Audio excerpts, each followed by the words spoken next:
Hi, I'm Dr. Jennifer Bird. I am a biblical scholar, and I happen to care a great deal about what people do with what they find in the Bible. And I'm interested in helping people have more informed understandings of what is going on in the Bible so that they can do with it whatever they wish. I'm not here to tell you what to think or believe. I'm just interested in helping you have a more informed understanding. And recently someone said that they wish I would cover consent in the Bible. Does the Bible teach consent? And I do mean, and they did mean, within intimate encounters, physical, sexual, you could even say in intimate emotional encounters, but specifically physical and sexual encounters.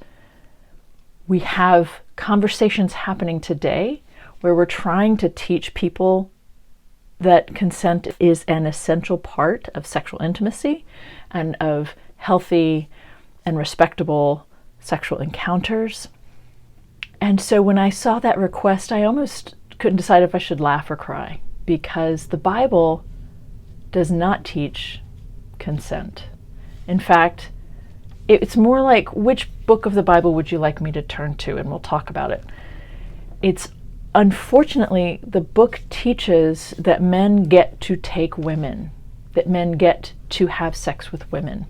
And let me show you a couple examples of what I'm talking about, because most of the time it's really subtle, but I would argue that hundreds of really subtle examples build up to a very big message, which is that men do not need to ask for consent. So let's take a look. I'm opening the book of Genesis because that's a very popular one, and it's right there at the beginning. It's there for Christians and Jews and whoever is reading it. And I'm not going to talk about chapter 1, 2, and 3 because that's not what this is. That's not talking about sexual relationships. But chapter 4 of Genesis starts this way. Now the man knew his woman Eve. Sorry, I have my little sign. The man knew his woman Eve, and she conceived and bore Cain. The man knew his woman Eve. It doesn't say, hey, honey, you want to go have a little fun? It doesn't say the man asked Eve if she wanted to go have sex. It doesn't say, right? And the whole conversation about husband-wife, that's another conversation that I'm also very interested in, but I'm not going to get into here. But even that label of calling her his wife is actually not accurate. It should just say Adam, the man knew his woman Eve. They're not actually husband and wife in the text. So there's the first couple that we see talked about, and he gets to just go have sex with her. There's no conversation about it. Well, if you're saying, but they're married, there doesn't need to be. Au contraire, my friend, there still needs to be conversation. That's what the whole conversation about, hey, you want to go do this even though we're married? It's still a conversation. It's still a thing. You still need consent. Next, she bore his brother Abel. We didn't even talk about them having sex. She just magically bears children, right? If we look at verse 17 of chapter 4, Cain knew his woman, English his wife. Cain knew his woman, and she conceived and bore Enoch. We're not talking about relationships here. I don't think that's what the Bible's interested in talking about. And so people are getting signals and getting messages about these intimate relationships that we call marriage, but they're getting messages about it that men get to do things with the women that they take, right? We look at Lamech says to his wives, listen to what I say. But Adam knew his wife again, his woman again, my English says wife, knew his woman again, and she bore a son and named him Seth. And then you have the list of, all these descendants, all these men. They become fathers of sons. There's no conversation about even the fact that it's women who are giving birth to these children, much less that the two of them, the man and the woman, have a conversation about enjoying some intimacy. It's not what the Bible's interested in doing. So unfortunately, it's sending the message time and time again that men can do whatever they want with the women they have claimed as their own. We have in chapter 6, it's really kind of disturbing. The people began to multiply on the face of the ground, and daughters were born to them. The sons of God saw that these daughters were fair. They took women for themselves of all that they chose. I mean, that's just terrifying to me, how blunt and blatant that is. Right? And then God gets angry at all these humans and destroys everything because God is lacking in creative problem solving, and so destroys everything instead. And then we have the descendants of Noah's sons, Shem, Ham, and Japheth. And so we just talk about all the children that their women provide, but we don't talk about the two of them in any kind of healthy relationship way. We get over to chapter 12, and the first couple of what become the Israelites, and so therefore the ancestors of Jews to this day. The Lord said to Abram, "Go from your country and your kindred and your father's house to the land that I will show you. I will make of you a great nation, and I will bless you and make your name great, so that you will be a blessing." I'm going to say it two other ways too, just to make sure you understand. I will bless those who bless you. The one who curses you, I will curse. And in you all the families of the earth shall be blessed. So Abram went, as the Lord had told him, and Lot went with him. Abram was 75 years old when he departed from Haran. Abram took his woman, Sarai, and his brother's son, Lot, and all the possessions that they had gathered, and the people whom they had acquired in Haran, and they set forth to go to the land of Canaan, and yada, yada, yada. Now, there was a famine in the land, so Abram went down to Egypt to reside there as an alien, for the famine was great in the land. When you're hungry, you cross borders sometimes to go find food. When he was about to enter Egypt, he said to his woman Sarai, "I know well that you are a woman beautiful in appearance, and when the Egyptians see you, they will say, 'This is his woman.' Then they will kill me, but they will let you live. Say you are my sister, so that it may go well with me because of you, and that my life may be spared on your account." When Abram entered Egypt, the Egyptians saw that the woman was very beautiful. She's already not being named. Did you notice that? When the officials of Pharaoh saw her, they praised her to Pharaoh. And the woman was taken into Pharaoh's house. And for her name, he dealt well with Abram. Now, what is that telling you? That in spite of the horrific situation, she was still performing well in the bedroom?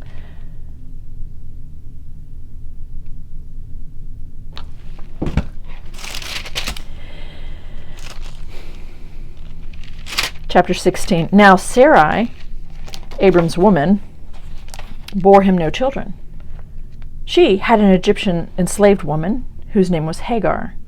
And Sarai said to Abram, "You see that the Lord has prevented me from bearing children. Go into my enslaved woman. It may be that I shall obtain children by her." And Abram listened to the wife of Sarai. So after Abram had lived 10 years in the land of Canaan, Sarai, Abram's woman, took Hagar, the Egyptian, her enslaved girl, and gave her to her man,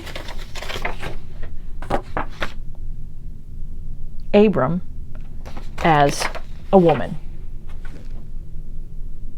He went into Hagar, and she conceived. Where's the consent there? I've had people defend this passage, saying that of course Hagar was game because she knew what was going on. And I believe you can believe that only if you do not try to put yourself in her shoes and try to understand what's going on in terms of enslavement, and in terms of being forced into this situation. I won't get into it too much here, but if it weren't so tragic, it would be humorous that someone's trying to tell me that an enslaved person was game for having sex with the man who owned her. But people do want to say that because it's the Bible. I get that. But does the Bible teach consent? No. No, in fact, it teaches just the opposite, that men get to do whatever they want to with the women who belong to them. Let's see, should we go over to, let's look at this one. This is an interesting one. When Isaac gets his woman, somebody goes off on Isaac's behalf to go find a woman for her, and all the hemming and hawing and the whole thing with the families, and it's his cousin, second cousin, who they bring back for him. Her name's Rebecca, and all the things. And now at the end of the chapter, Isaac had come from Beer Lahai Roi and was settled in the Negev. Isaac went out in the evening to walk in the field, and looking up, he saw camels coming, and Rebecca looked up. And when she saw Isaac, she slipped quickly from the camel and said to the servant, enslaved man who had come to pick her out, "Who is the man over there walking in the field to meet us?" The enslaved man said, "It is my master." Because he's Isaac, the son of Abraham, and this man actually belongs to Abraham, but that means he also belongs to the son, because, enslavement works that way. So she took her veil and covered herself. There's all kinds of there's actually some interesting scholarship on this little phrase, what she's doing and veiling herself. Not my interest right now. And the servant told Isaac all the things he'd done.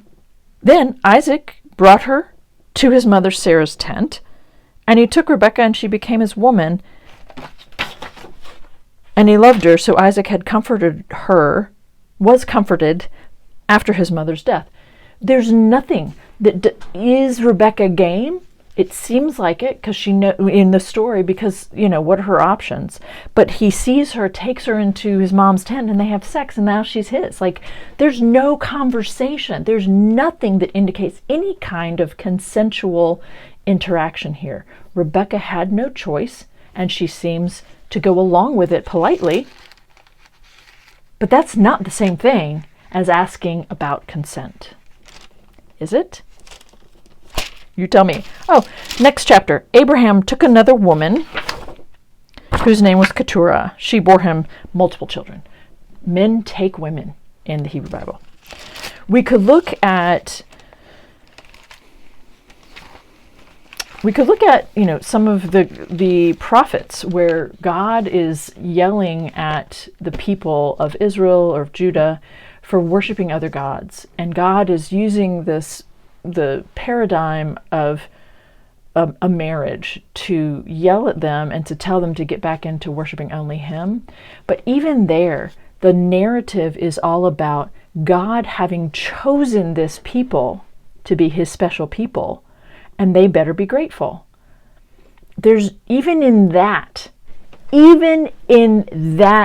mythical, metaphorical relationship of God and the people Israel, God having chosen them, they have no choice in it. I mean, is there consent ever in the Bible? No. What if we go look at in the birth narrative in Luke? In the 6th month, so this is Luke chapter 1, in the 6th month, the angel Gabriel was sent by God to a town in Galilee called Nazareth, to a young woman, to a Parthenos, so a young woman or virgin, but the English translation says virgin, and I think we should not be getting all that worked up over her virginity. But anyway, to a young woman engaged to a man whose name was Joseph, of the house of David. In the first century, Jewish couples did sometimes get engaged and live together for a year before getting married, so having sex before marriage. Not trying to say that's what's happening here, but it's worth you knowing about. The young woman's name was Mary. And Gabriel came to her and said, "Greetings, favored one, the Lord is with you." She was much perplexed by his words and pondered what sort of greeting this might be. The angel said to her, "Do not be afraid, Mary, for you have found favor with God." You found favor with this guy who has power over you. And now you will conceive in your womb and bear a son, and you will name him Jesus. And he will be great, and all this great stuff. And her response is, "How can this be, since I've not been penetrated by a man's penis yet?" And the angel said to her, "The Holy Spirit will come upon you, and the power of the Most High will overshadow you. Therefore, the child will be holy." Where did she get to? Oh, she got to consent here.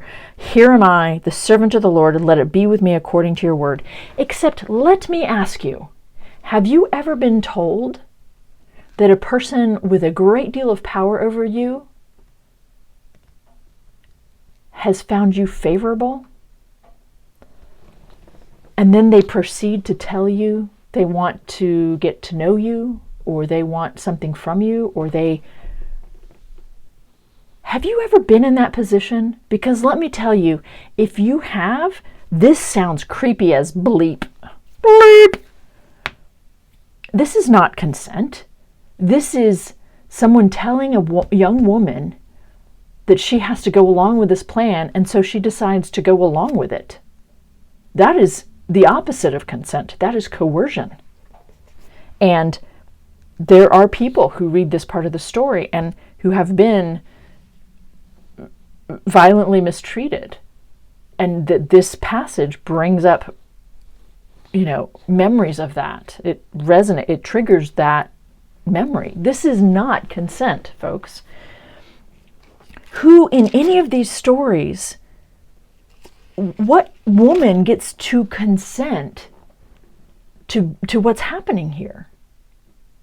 Rachel and Leah. Leah is put in the marriage bed, meaning they have a dinner to celebrate that Jacob is going to, take one of his cousins as his woman, and to celebrate, to seal the deal, his father-in-law, Laban, puts the woman in his bed and they have sex, and that's how you know that they're married, but it's not the right woman. Did Leah get to consent? Was it her idea? Did she want to? Did Laban ask her if this was okay? Did she even get to have a say? We have no idea. And the point that we do not get to see it tells us all we need to know, which is no, she did not. Did Rachel consent to being married to this guy after a week, just a week after her sister Leah had with him, that she's now his second wife? Like, do any of these women get to consent? Generation after generation after generation of people are talked about, but do any of the women, are any of them named, much less do they get to have any kind of a voice in what's happening to them? No, they do not. For our purposes, in terms of the influence of these biblical texts on people's thoughts about relationships, since we see no conversation between the two, that is equivalent to there not being any. This isn't one of those situations, well, since it doesn't say we don't know. That is true, but given the influence these texts have on people, the lack of an example of consent, the lack of communication about relationships, all of that means that people who are true to these texts, or who are trained with them, reared with these as their examples, they are being taught that they do not need to have good communication in their relationships. They are being taught that there's no such thing as consent. I'm so grateful to the person who asked me to do a video on consent in the Bible, because it doesn't exist. So no wonder so many people find it kind of odd that there are some people today saying it's an important thing, because they've just, what do you mean? I just get to do what I want, don't I? Well, that's what your scriptures are teaching you if you happen to be male. Thanks for watching my video. I hope there's been something helpful for you in it. You don't have to agree with me on what I say, but I offer it as a biblical scholar who cares very much about what people do with what they find in the Bible. See you next time.